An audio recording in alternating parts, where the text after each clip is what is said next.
Bonjour tout le monde. Bienvenue à Québec. Cette ville incroyable, fantastique, fascinante, qui a un avenir extraordinaire et qui a des défis de logement. Vous ne serez pas surpris. Je vais d'abord saluer France-Hélène Duranceau. Je vais saluer également Sonia Bélanger. Moi, depuis que France-Hélène Duranceau est arrivée dans son ministère, ma vie a changé. Honnêtement, et pour le mieux. L'ouverture à l'innovation, l'ouverture à regarder autrement, l'ouverture à dire qu'est-ce qu'on peut faire, mais ça ne sera pas toujours dans le même cadre qu'avant pour des raisons qui s'expliquent, il y a un contexte qui change, je l'ai senti total. Et cette collaboration-là donne des fruits et a donné des fruits et va en donner encore d'autres. Alors, France-Hélène, la politique, ce n'est pas toujours facile, mais je te prie de croire que pour la Ville de Québec, tu es un actif extraordinaire. Alors, je t'en remercie énormément. Et, ouais.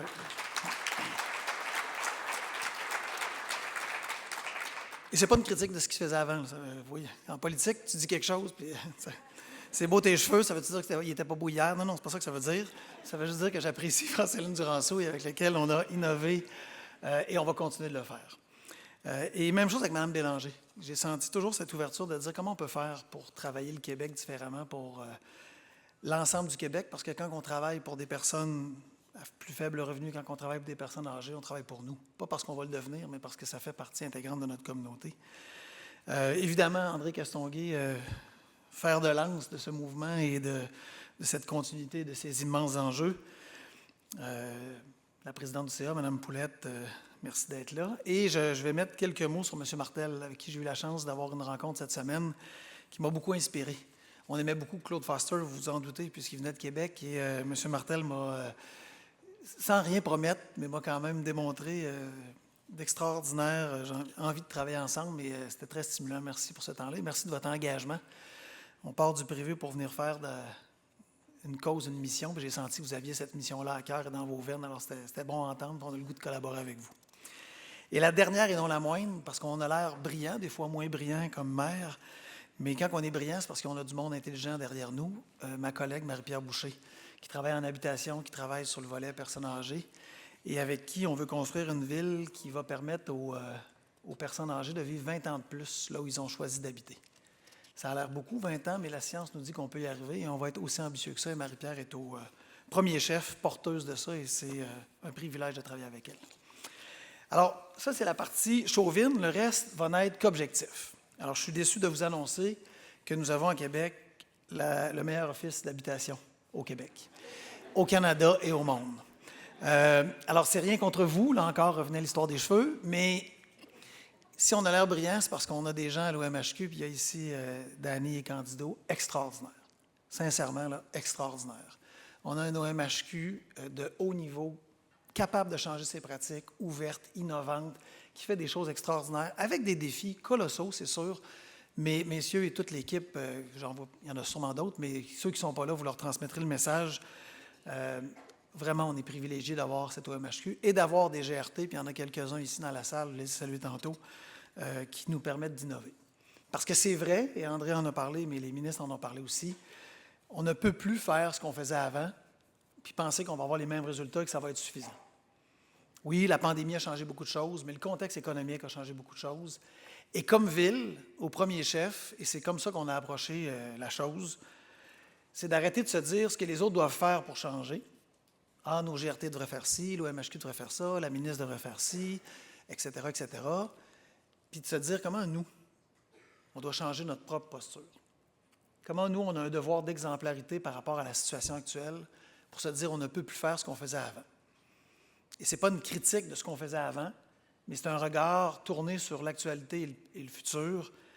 Ça ne rentre pas, ça n'arrive pas dans les chiffres. Évidemment, le logement social est abordable, mais dans l'ensemble de l'œuvre. Si vous avez suivi les statistiques de l'Institut de la statistique du Québec, dernièrement, on a annoncé que la capitale nationale aurait la plus grande croissance démographique pour maintenant à 2051. Ça veut dire 30 % de sa population. On va augmenter de 30 % notre population dans des statistiques réalistes. Et les statistiques optimistes disaient peut-être même 50 %. Imaginez, la Ville de Québec pourrait passer juste la ville de 600 000 actuellement à 800 000, peut-être à 900 000. Alors imaginez les enjeux de logement. Juste ça, c'est énorme. Et en plus de tous les enjeux concomitants que vous connaissez à nos réalités internes. Alors, notre premier regard, c'est de dire comment on fait pour avoir une cible ambitieuse, 80 000 logements d'ici 2040. C'est en corrélation avec ces chiffres-là. Mais pour y arriver, comment on fait pour faire à la fois du logement social et abordable en quantité, en plus grande quantité encore? Comment on fait pour travailler différemment la prévention du parc actuel pour ne pas perdre ce qu'on essaye d'ajouter? Et comment on fait pour travailler sur l'ensemble du spectre? Et ça, parfois, on est critiqué parce qu'il y a des gens qui viennent dire « Ah, bien, si vous travaillez sur l'ensemble du spectre, ça veut dire que vous travaillez sur des logements à 2, 3, 4 000 piastres par mois. » Et la réponse est « Oui, on travaille là-dessus. » On travaille là-dessus aussi. On n'en a pas de gêne. Parce qu'on est convaincu que dans l'ensemble du spectre, on ne peut pas négliger une seule des couleurs. La solution au logement social ne réside pas dans le logement à 4 000 piastres par mois. C'est pas ça que je dis. Je suis juste en train de dire qu'on ne peut pas escamoter aucune des couleurs de l'arc-en-ciel si on veut arriver à avoir la palette au complet. Parce que vous connaissez cette espèce d'échelle qui, parfois, lorsqu'on n'arrive pas à libérer plus haut, bien, on cascade vers le bas et on n'arrive pas à ouvrir plus bas pour des gens qui en ont besoin. Plus bas, je ne parle pas en termes de valeur, je parle en termes de prix. Là, vous m'avez compris, bien évidemment. Alors, notre objectif, c'est de réinventer la roue et de regarder ce qui se fait ailleurs, au Québec, petite et grande municipalité. On n'en a rien à foutre de savoir si c'est une grande ou une petite. Ce qui se fait de bien, on a besoin de le savoir, on a besoin de l'importer chez nous parce que vous faites des choses extraordinaires. Et on n'a pas l'impression qu'on est le bout du monde, loin de là. À partir du moment où tu penses que c'est le bout du monde, tu arrêtes d'innover et honnêtement, tu recules. Alors, la mission que j'ai donnée à nos employés de la Ville, c'est de dire qu'est-ce qui se fait de bien ailleurs, il faut l'importer. Au Québec, au Canada, en Europe. Mme Duranceau avait raison, il y a beaucoup de modèles inspirants. Puis vous les connaissez, on peut parler de Vienne, on peut parler de Copenhague, on peut parler de Zurich, on peut parler de Luxembourg, il y a plein de modèles inspirants. Puis ils ne sont pas tous adaptés à nous. Et Mme Duranceau a raison de dire, prenons par exemple Vienne, ils ont commencé après la Deuxième Guerre mondiale. On a pris un peu de retard. Hein? Bon, maintenant, ce n'est pas une raison pour arrêter. Ce n'est pas une raison pour avoir un parc immobilier plus grand, celui qu'on va réussir à sortir du contexte économique. Et on s'est réveillé un peu tard en se disant, merde, le contexte économique d'offres et de demande ne peut plus répondre à tous les besoins. On pourrait s'en vouloir, on pourrait dire, il y en a qui, probablement que plusieurs d'entre vous le disaient dans les années 80, peut-être même 90, ça n'a pas été entendu, c'est poche, c'est vrai. Maintenant, qu'est-ce qu'on fait? Qu'est-ce qu'on fait pour répondre à cet objectif-là qui est le nôtre? Comment on sort plus de logements du marché pour faire en sorte qu'on crée des villes, qu'on crée une nation qui néglige personne, qui oublie personne en chemin? Et ça suppose d'innover. Et je vais vous donner juste un exemple d'innovation qui a été faite par notre OMH.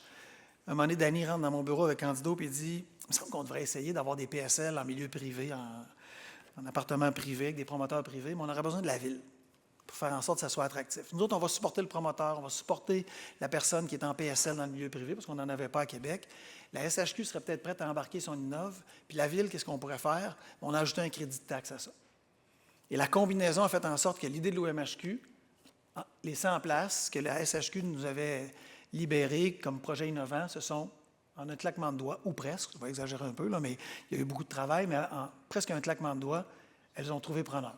Et il y a là une solution innovante pour faire d'autres choses.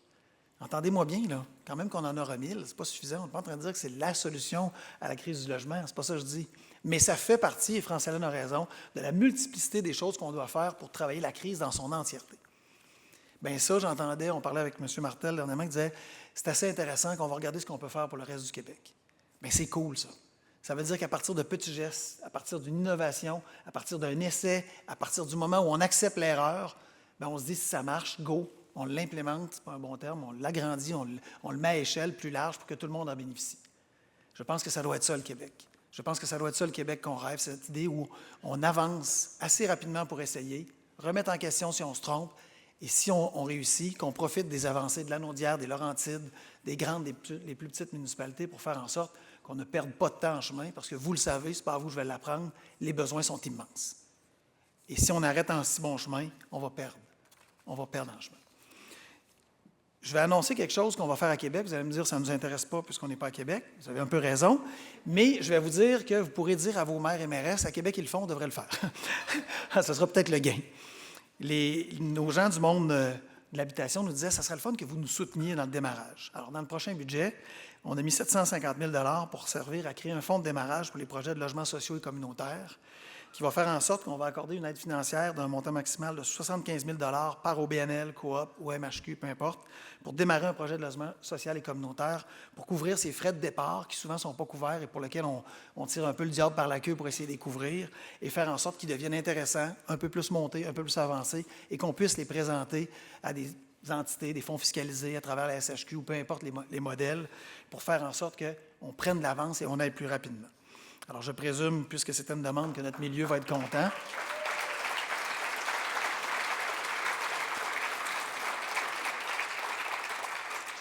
Ça non plus, ce n'est pas le bout du monde, là, j'en conviens.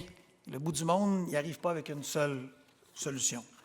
Mais nous sommes persuadés d'abord comme ville qu'en changeant notre posture, en regardant le monde différemment. Parce que des fois, les villes, on se pense pour Dieu. Hein? On a été investi d'une loi sur les cités et villes et on juge ce qui est bon et pas bon. On change ça. À Québec, on redescend sur le plancher des vaches, puis on regarde nos partenaires en disant « Toi, tes réalités, j'ai les miennes. Comment on trouve les voies de passage? » Et honnêtement, nos employés font un effort extraordinaire à changer une culture qui datait de plusieurs décennies. C'était comme ça, puis on n'a pas à se questionner. Et on devient des partenaires. On devient des partenaires des promoteurs, on devient des partenaires des coops, du monde communautaire, on devient des partenaires de notre OMHQ. Puis on se dit, qu'est-ce qu'on peut faire de mieux? Parce qu'on est, nous non plus, pas le bout du monde.